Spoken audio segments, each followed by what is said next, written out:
একদিকে ফেনী নদী, অন্যদিকে ভারতের ত্রিপুরা রাজ্য। মূলত ফেনী নদীর নাম থেকে ফেনী জেলার নামকরণ। জহির রায়হান, শহীদুল্লাহ কায়সার ও ভাষা শহীদ আব্দুল সালামের মতো অনেক কৃতি সন্তানের জন্মভূমি হল এই ফেনী জেলা।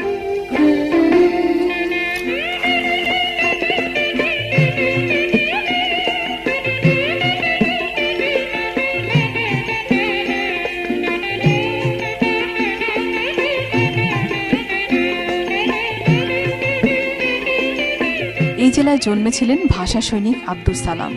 ভাষা আন্দোলনের শহীদ সকল শহীদদের প্রতি আমাদের গভীর শ্রদ্ধা।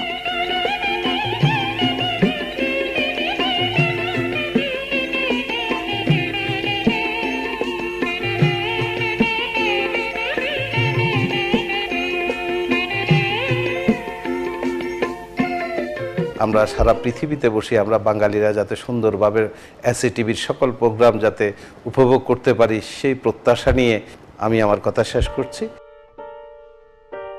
রাজাজির দিঘি শহরের 0 পয়েন্টে প্রায় 10 একর জায়গা জুড়ে এই দিঘিটির অবস্থান।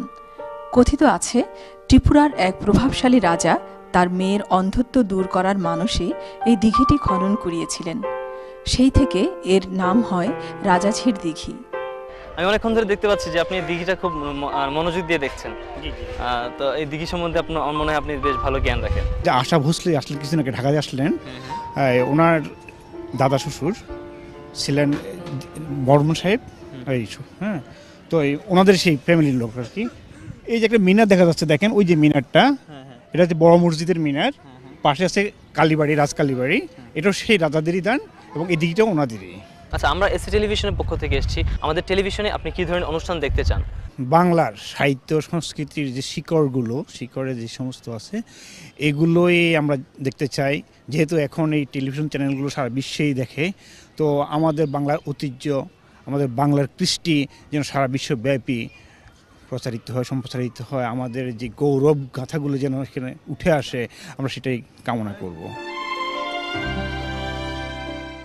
দিঘিটি ঘিরে বিনোদনের জন্য গড়ে উঠেছে একটি পার্ক।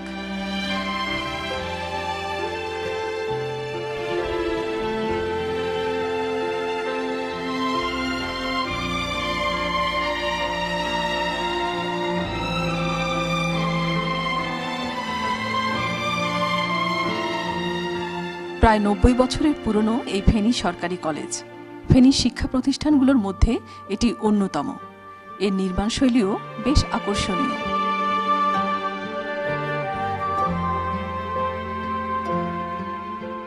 আমরা এখন Feni primary teachers training institute and স্কুলে।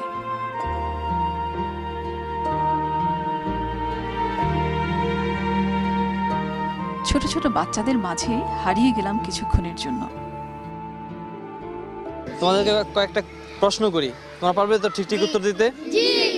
আচ্ছা, বলো তো ফেনী কোন বিভাগে অবস্থিত?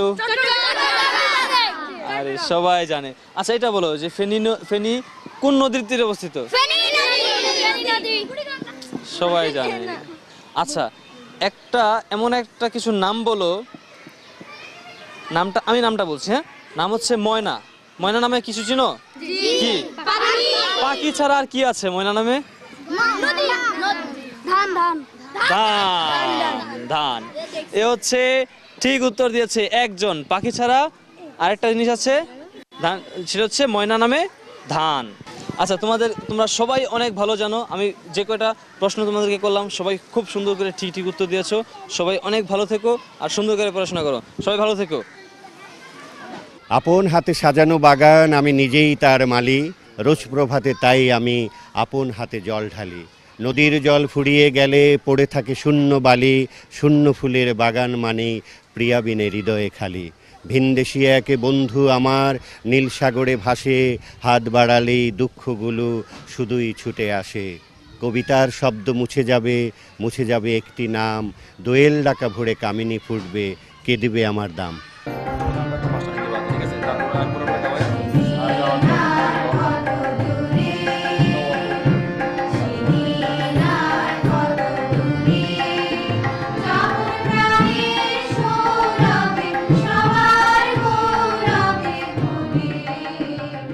ঘুরতে ঘুরতে আমরা চলে এসেছি পূবালী সাংস্কৃতিক সঙ্গে। প্রতিদিনের মতো আজও এখানে চলছে রিহার্সাল। আমরাও যোগ দিলাম তাদের সাথে। রিহার্সালে এত চমৎকার একটা গান শুনলাম। আপনি আমাদের অনুষ্ঠান টিভিতে কি ধরনের অনুষ্ঠান দেখতে চান? আপনাদের টেলিভিশন আমি এতটুকু দেখতে চাই যে পুরোনো দিনের মানে হারানো দিনের গান, তারপর দেশাত্মবোধক, রবীন্দ্রসঙ্গীত, নজরুলসঙ্গীত সব ধরনের গানের আয়োজন যেন আপনাদের এখানে থাকে। মফস্বলের একজন সাংস্কৃতিক কর্মী হিসাবে এবং আমার আবেদন থাকবে এসএটিভির প্রতি, সেটা হচ্ছে যে আমরা যারা মফস্বলে যে সকল ছেলেমেয়েরা কাজ করছে, নাটক করছে, গান করছে, নাচ করছে, কবিতা আবৃত্তি বা যে সকল কবিরা রয়েছেন, কবিদের বিভিন্ন কবিতা, ছড়াকার যারা রয়েছেন, তাদেরকে আমি মনে করি এসএটিভির মাধ্যমে সারা বাংলাদেশে পরিচিতি এবং আন্তর্জাতিকভাবে পরিচিতি করা উচিত।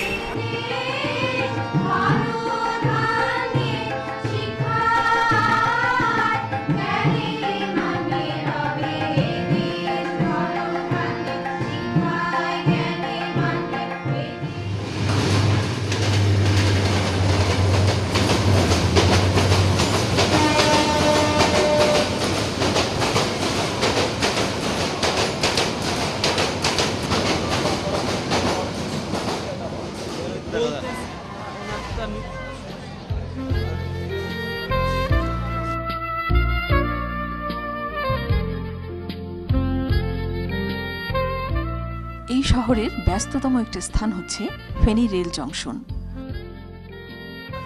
প্রতিদিন অনেক যাত্রীর আনাগোনা দেখা যায় এখানে। 1929 সালে ব্রিটিশ সরকার ইস্টার্ন বেঙ্গল রেলওয়ে নামে পরিচিত এই রেল জংশনটি প্রতিষ্ঠা করেন। একটাবার দিনে সারাদিন সব চ্যানেল দেখি, সুযোগ পাইলে টিভি দেখি। সুযোগ পাইলে টিভি দেখেন। আমাদের টিভিতে কি দেখবেন?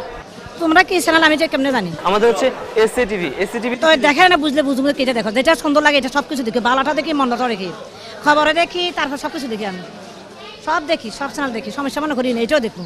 নিরপেক্ষটা হওয়াই ভালো। এখন যে মিডিয়াগুলো দেখাইতেছে ওইখানে পক্ষপাতই করতেছে। যেরকম আপনাদের নতুন টিভি, নতুনের জন্য সবসময় একটা ভালো, জনগণ চাইতেছে যে ভালো একটা কিছু দেশের জন্য ভালো এক্সক্লুসিভ কিছু দেখানোর জন্য, যেটা সত্যি ঘটনা ওইটাই, মিথ্যার কোনো এখনই নাই, কেন জনগণ এখন সচেতন।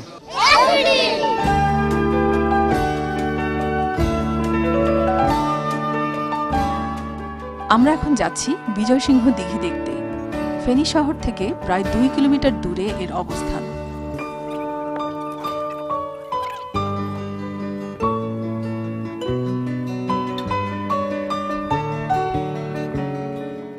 বাংলার বিখ্যাত সেন বংশের প্রতিষ্ঠাতা বিজয় সেন এই দিঘিটি খনন করেন।